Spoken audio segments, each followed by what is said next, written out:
Okey, Assalamualaikum warahmatullahi wabarakatuh dan salam sejahtera.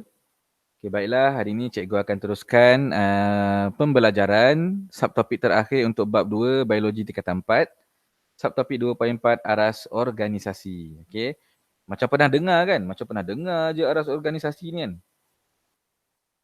So, semua orang tahulah sel, gabungan pelbagai sel akan membentuk tisu, gabungan pelbagai tisu akan membentuk organ, gabungan pelbagai organ akan membentuk sistem dan gabungan pelbagai sistem membentuk organisma. Okey. So diulang balik je cuma dengan sedikit pengkhususan lah. Okay, dia detail sikit je. Okay. Sekumpulan tisu bergabung membentuk organ. Organ akan ada fungsi khusus. Okay. Berpandukan tisu-tisu yang membentuk organ berkenaan lah. Okay. Sebagai contoh, cikgu ambil jantung. Di mana jantung ni adalah gabungan daripada tisu epitelium, tisu otokardium, tisu penghubung dan juga tisu saraf. 4 jenis tisu yang kita belajar dalam subtopik sebelum ni. Okay. Sebagai contoh, tisu epitelium dia akan melapisi ruang dalam jantung. Tisu otokardium berfungsi mengempam darah ke seluruh badan. Okay, tisu penghubung sebagai contohnya untuk menghubungkan darah, untuk menghubungkan sistem-sistem di dalam organ tersebut lah. Dan tisu saraf pula mengawal ritma denyutan jantung tersebut. So, satu organ tu akan ada pelbagai gabungan tisu lah, yang mana setiap tisu akan membawa kepada fungsi yang berlainan. Tetapi dia akan menyebabkan organ tersebut boleh berfungsi lah. So, itu maksudnya aras organisasi. Okay. Dan gabungan organ akan membentuk sistem. So dalam bab 2 ni kamu akan belajar secara umum dulu sistem yang ada dalam tubuh badan, dan nanti along the way, along the syllabus, dia akan ceritakan endokrin ni macam mana, pembiakan macam mana dan sebagainya secara detail. Okay. Sistem endokrin ni dia akan ada kelenjar yang akan merembeskan hormon. Kelenjar yang akan merembeskan hormon lah. Okay. So fungsi utama sistem ini adalah untuk koordinasi badan bersama-sama dengan sistem saraf. So, kalau sistem saraf memerlukan tindak balas yang cepat, endokrin akan memerlukan tindak balas yang lambat lah. Lambat sedikit. So, sistem respirasi, kita pernah belajar dulu, trakea, hidung, kan, paru-paru, terdiri daripada pelbagai organ. Okay. Yang mana fungsi utama sistem ini adalah untuk sebagai pusat pertukaran gas lah di antara oksigen dan juga karbon dioksida di antara badan kita dan juga dunia luar lah. Sistem pembiakan lelaki pun ada, terdiri daripada beberapa organ seperti testis, kelenjar, prostat dan juga zakar lah.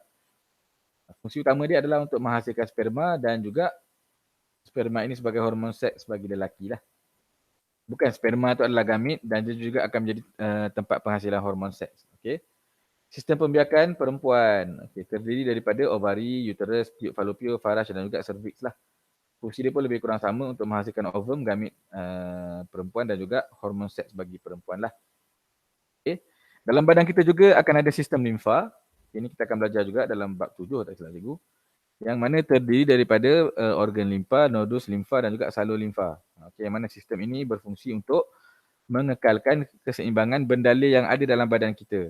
Di samping dia juga membantu mencegah jangkitan penyakit melalui penghasilan antibodi lah. Dalam badan kita juga ada satu sistem dinamakan sistem saraf, yang mana dia organ yang terlibat adalah otak, saraf tunjang dan saraf periferi. 3 organ yang besar lah. Dan fungsi utama dia adalah mengesan dan menghantar maklumat lah.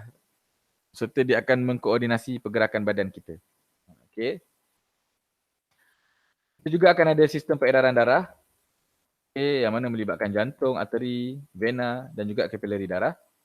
Fungsi dia akan angkut nutrien, gas respirasi, hasil perkumuhan dan sebagainya lah. Okay. Kita juga akan ada sistem pencernaan, ni pun kamu dah belajar tingkatan 2 dulu, kan? Bermula dengan mulut, kan? Dan akhirnya pada usus besar. Yang mana fungsi dia untuk mencernakan bahan makanan lah kepada bentuk yang lebih ringkas dan kita boleh dapat nutrien daripada makanan yang kita makan tu lah. Sistem urinary, ni pun kamu tak belajar menengah rendah ni, kita akan belajar. Okay. Secara detail apa yang berlaku di dalam ginjal dan sebagainya. Fungsi dia untuk menyingkirkan perkumuhan lah seperti urea, asid urik daripada badan kita. Okay. Bahan-bahan yang tak diperlukan pun akan dikeluarkan melalui sistem urinary lah. Sistem rangka, tulang rangka kan. Kita akan ada tulang, rawan, ligamen, tendon. Ni pun kamu akan belajar. Fungsi utama sistem ni adalah untuk menyokong badan kita lah. Di samping menjadi pelindung kepada organ dalaman. Okay. Sistem integumen ataupun yang melibatkan kulit. Okey. Yang mana fungsi utama dia melindungi badan daripada kecederaan fizikal. Okey, ataupun sebarang jangkitan ataupun untuk menghalang air daripada hilang daripada badan kita. So itu melibatkan kulit dan kulit termasuk dalam sistem integumen. Okey. Itulah. Itu antara sistem yang ada dalam manusia. Sistem dalam tumbuhan dia lebih ringkas, tidak terlampau banyak. Dia ada dua sahaja iaitu sistem pucuk dan juga sistem akar. Sistem pucuk melibatkan batang, bunga, buah dan juga daun. Sistem akar hanya melibatkan akar lah. Okay.